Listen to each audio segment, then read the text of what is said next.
Happy Youth Month, South Africa. This is Stories Untold, and I'm your host, Wandile Mabaso. Thank you for being here. Our quest to bring you positive and uplifting news had brought us here in Bryanston, Le Créatif. So sit back, relax, and enjoy your weekly dose of positive stories. So what happens when you combine food, culture, art, and international exposure? You get a melting pot of genius and culinary mastery. Chef Wandile Mabaso, who hails from Soweto, is a kaleidoscope of creativity and imagination, and possibly one of South Africa's best culinary minds. Here's why we think so. My name is Chef Wandile Mabaso. I'm a chef, restaurateur, and also entrepreneur, and I believe as well a creative artist. And this is my restaurant, Le Créatif, in Bryanston, Johannesburg. We've been operating for about 2 years now. I was born and bred in Soweto, so I'm a fully Sowetan. And I grew up with a single mom. My parents divorced at a very young age.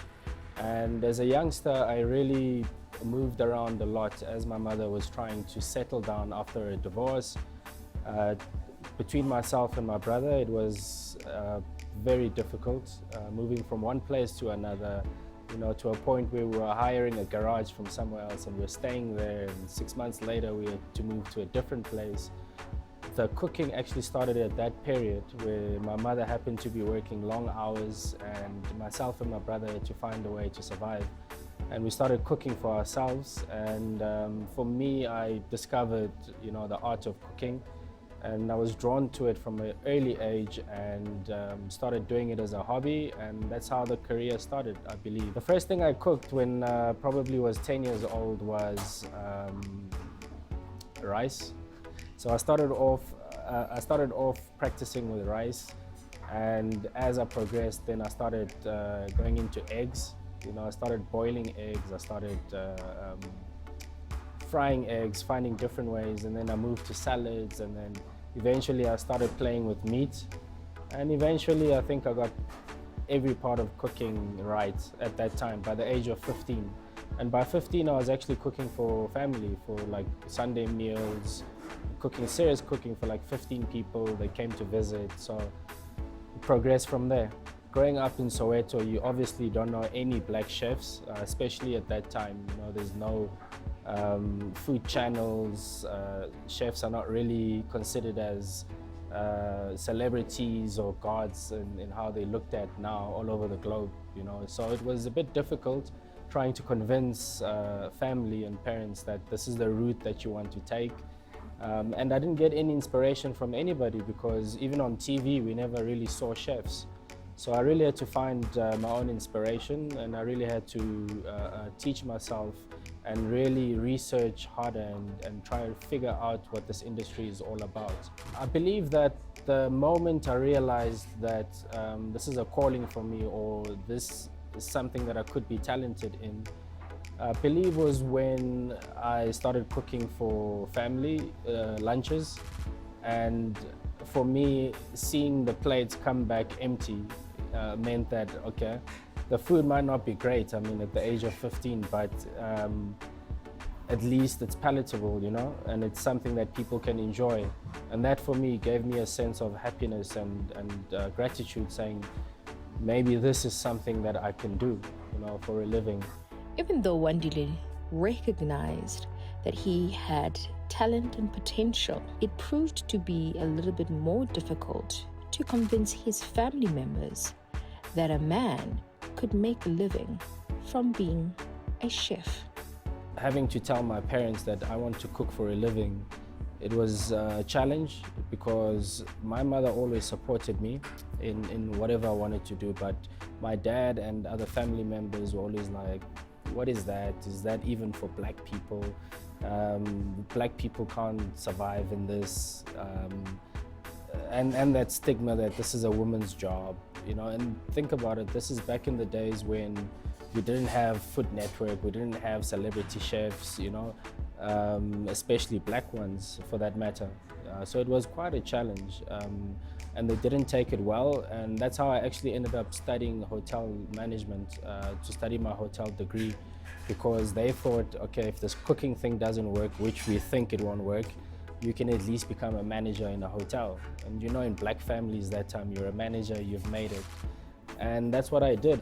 But however, finishing my internship for my hotel degree, I still came back to the country, and I then paid for my own studies and did my culinary degree. So eventually I did my culinary degree thereafter.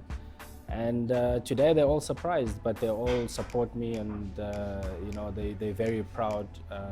They are also inspired, because it's not every day where you come across stories like that, and understanding where we come from, the humble beginnings, and obviously the exposure and opportunities that were not in front of us.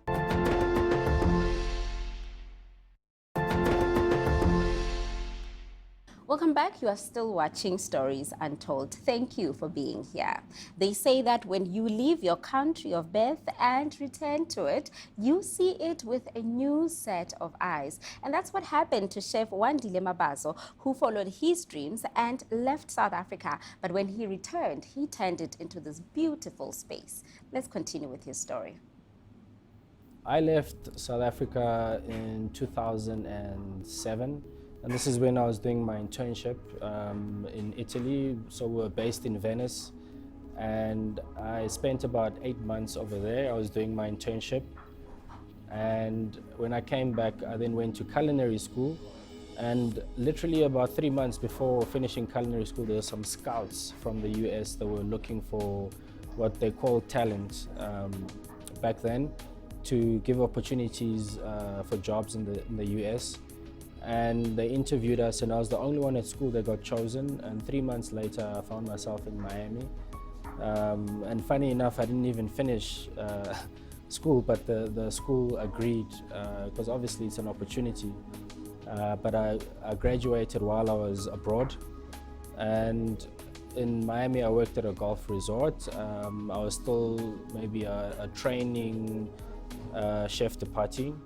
And I worked there for a year, where I got to a level of chef de partie, which is a chef that's in charge of a specific section. And I was in charge of the breakfast section, and then I changed to something else. And I felt that I wasn't really learning or exposed to a lot in Miami, because in New York, or rather in America, the cooking scene or the restaurant scene is not big everywhere. It's only in a few places, in a few cities like California, New York, Chicago, and some places in Florida in the south like Miami and so on. So the whole idea was then for me to move to New York City. And that's when I decided to drop everything and literally pack my bags, take my $500 that I had saved, and move to New York City with no place to stay, no job, nothing at all, and knowing nobody in the Big Apple. Eventually, I found a job in a French bistro called Gascon. And it's funny how I actually got that job, because the chef who was there from Paris, when he grew up in Paris, he actually grew up with a South African guy who happened to be a very famous footballer, Pierre Issa, back in the days, and they grew up together. And what struck him was like, oh, you're from South Africa, you're the first guy, or you're the second guy I know from South Africa. My friend is this, and I knew that football player. And I was like, wow, this is interesting. So it kind of helped me get the job. And then he trained me for about a year in classical French cuisine. After a year, I then moved from Manhattan to Brooklyn, where I worked in a French Korean fusion restaurant, which was owned and run by Chef Park, who's a Korean-born chef, but a 3-star Michelin chef. And I think it was revolutionary at that time. It was about 2012, and what he was doing was he had a big kitchen, and all he had was just a counter. And people would come sit on the counter, and we'd take 10 people at a time. You'd find that there would be a line outside of people waiting to come in. And we're just serving fine dining, French, Korean fusion kind of food. For me, that was a great experience. It was my first exposure to proper Asian, refined Asian food, and more interesting to fuse it with French food, which I was learning at the time. And then from moving at Bistro Petite, which was the restaurant, I then moved to a restaurant in Soho, back in Manhattan, where I had my first sous chef job. It didn't last that long. There were a lot of challenges over there. I mean, I was a young chef. I was new in New York. There was a lot of people that couldn't understand why is this kid at this position? Why is this kid from Africa at this position? And he's only been in New York for like a year and a half or 2 years. How did he make it this far to this position? Why do all the owners and the big chefs like him and give him these opportunities? So I faced a lot of challenges and I felt it wasn't worth it. So I then moved to another fine dining restaurant where they specialize in French, Japanese cuisine. Very fine dining. It's probably the most upmarket restaurant I've worked in besides the ones in Paris. It was owned by a Japanese billionaire lady where she gave us, the freedom to be creative. We had to create about 5 new dishes every week with its own story, background, concept, and element of surprise. And I think that's at that point where I started really creating new dishes. That's when I started getting serious about creating new dishes as a sous chef in the restaurant. Being a world-class chef might look glamorous on the outside, but it is a tough and highly disciplined journey that requires one to make great sacrifices in order to succeed. And Wandile had his own share of challenges. Training in the kitchen or to become a chef is difficult in general, simply because of how it's structured. It's structured in like a military kind of way. We operate like it's a military kind of situation. The hours are long. When you start, it's obviously you don't make that much money. So it's always difficult for anybody, but I think it was extra difficult for me, which was also a blessing because I'm the new generation of chefs, but I'm one of the few chefs, modern chefs that got old school training, and that old school training is very important because it carries a whole philosophy about it, about where it comes from, how to do things properly, discipline more than anything, So I literally trained with those chefs that that are always shouting, always strict. We worked long hours. In New York when I was working, I think I got paid like $7 an hour. It was terrible, and understanding how expensive New York is, I made just enough just to pay for rent. And at some points I was literally living on bread. I used to live on $3 a day. I used to buy a baguette in the morning to eat, and then I used to buy another baguette in the evening just before I sleep. And that's what I used to eat on my days off. And when I was working, I'd eat at the restaurant as well. But the focus was to train and learn and train and learn. The kitchens were hard. It was very, very like borderline abusive kitchens where at some point we got things thrown around us, we got pushed, we got punched in the chest. I remember at one point, coming from work, and all I was doing was just, sitting by the window and just crying and just thinking, why does it have to be like this? Is it going to be like this forever? And I just somehow had to find myself and encourage myself that, I have to suffer now, and I'm doing it for the better of other things. I'm doing it better for the future. It's almost like investing in your own future. And looking back now, I'm glad I stuck through it.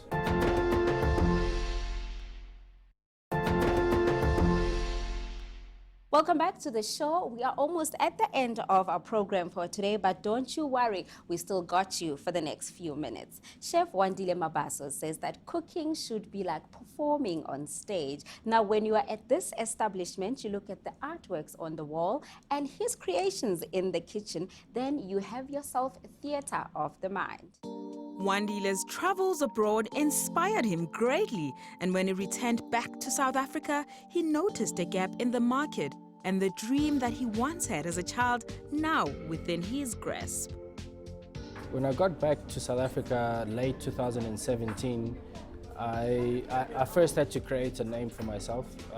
So what I did was I started doing pop-ups. So I created a tour around the country doing pop-ups. And I picked different venues, one and only in Cape Town, the Beverly Hills in Durban, and I did my pop-up in Johannesburg, actually in this space. So I started off by renting out the space, and then I had to buy the owner out and then sign a new lease on it. I started acquiring furniture slowly on credit, and then month to month I started acquiring more ovens from here, second-hand here, something brand new from there. And eventually I had a fully functioning restaurant. It didn't look like this. So the whole idea then, the whole target was, okay, now how do I then turn this into the space that I always envisioned? And how do I turn the space into exactly what my clients are looking for? Because even at that stage, my clientele would always be the premium clients. And obviously this is due to my training, the type of food I do, the establishments I worked in, it only makes sense. I was gone for about over 10 years. So when I came back to South Africa, I then started eating out and working in different kitchens and also training people in different kitchens here in Johannesburg. And then looking at the standards in terms of how they were cooking and how they approach food and just a philosophy around food and dining. That's when I realized how far back we actually are in the city, in Johannesburg.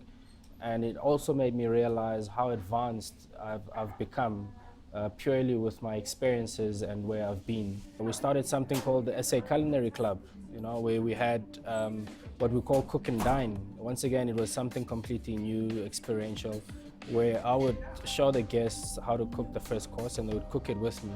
And we had like cooking stations and a screen in front, and they then would go sit down and consume that first course. Second course and dessert would be as normal as in a restaurant. And we found them to be so popular, especially for date nights, where people used to come and cook together. And then from there, it was time to then create something that I always envisioned. And that's when I came up with the name Les Créatifs. It's in French, it means the creatives. And why French? It is part of me because it's my training background, my mentors are French. And my reference for cooking, really, and my philosophy is French. So it made sense to pick that name. And why the creatives? I wanted to create a space where it's all about collaboration. So I'm collaborating with the country's best craftsmen, best decor designer, best sommeliers, best visual artists, best musical artists, ceramic artists, and so on.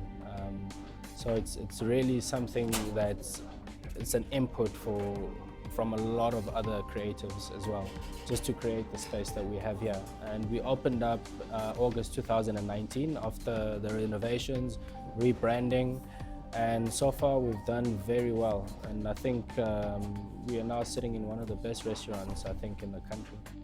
La Créatifs, Wandile's childhood dream is now a vision that has come to life. And today, 10 other people have found a place and a home in it. The way to describe Wandile, I would firstly say driven, passionate about what he does, and he invests all of himself in what he's doing.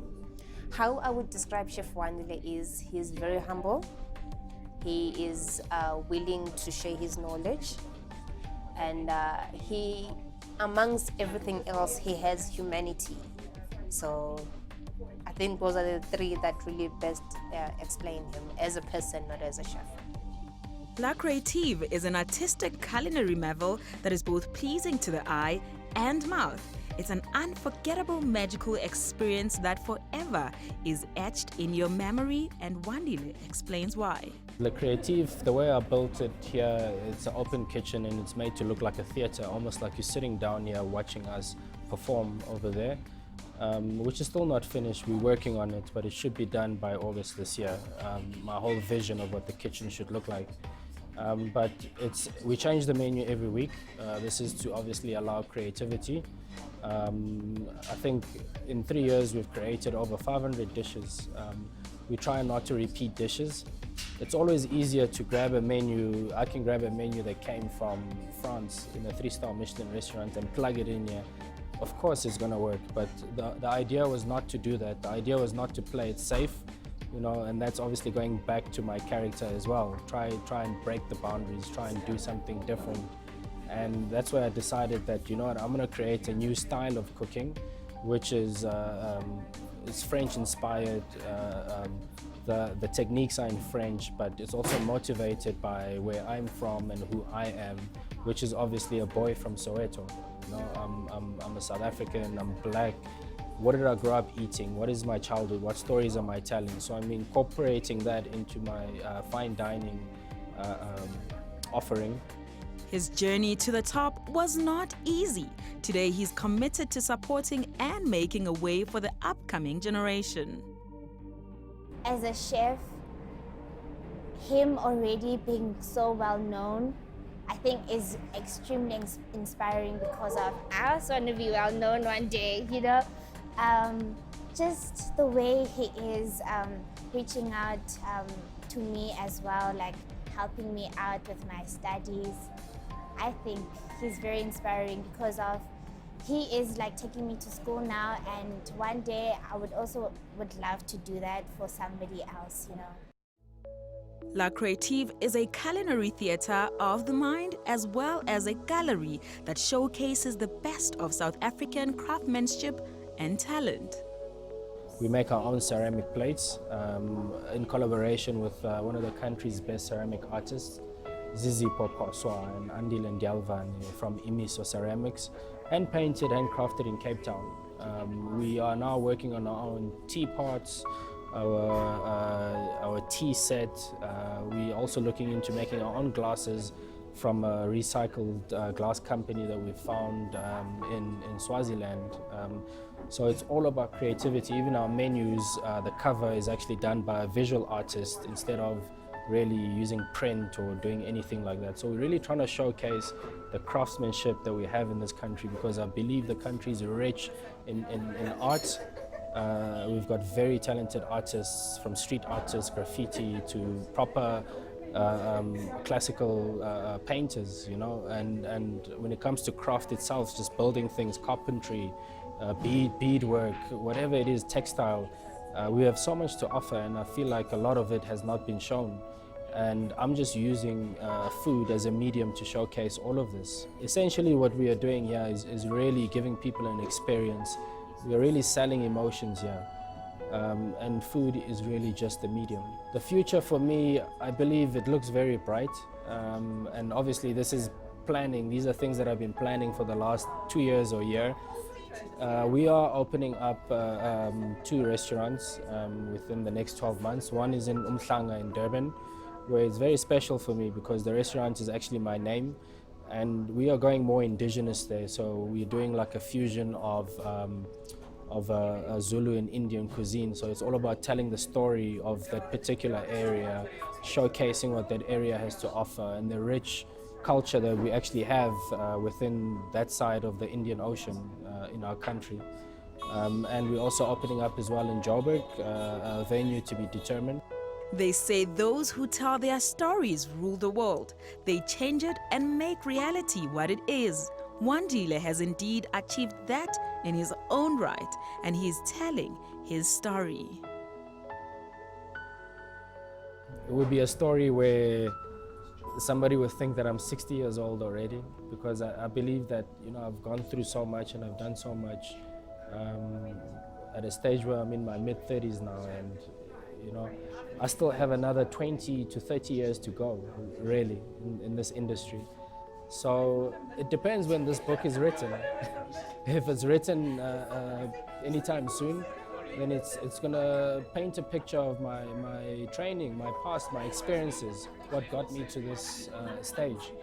But if it's a book written in the next 10 to 20 years, it's a whole different story. And I'm hoping that it's a story that talks about the best chef in the world. We hope today's show didn't only tantalize your taste buds, but it also sparked that drive for you to go after each and every one of your dreams. The future belongs to those who see and believe in the beauty of their dreams. From myself, Wandile Mabaso, and the rest of the team, goodbye.